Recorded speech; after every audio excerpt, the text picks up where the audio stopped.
আমরা বাসে ঘুমিয়ে পড়েছিলাম আর জানি না কখন কৃষ্ণনগরে পৌঁছে গেছি। আমাদের 20 মিনিট টাইম দিয়েছে ডিনারের জন্য। আমরা চলে এসেছি শঙ্করে আর এসে আমরা অর্ডারও করে দিয়েছিলাম।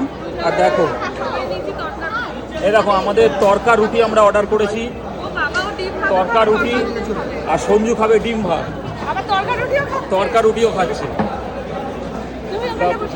হ্যাঁ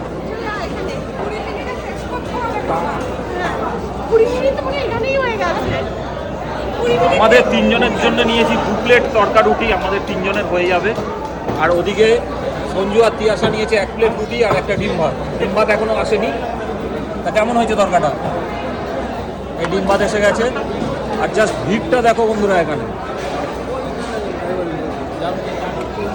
টেবিল ফাঁকা পাওয়া খুবই মুশকিল।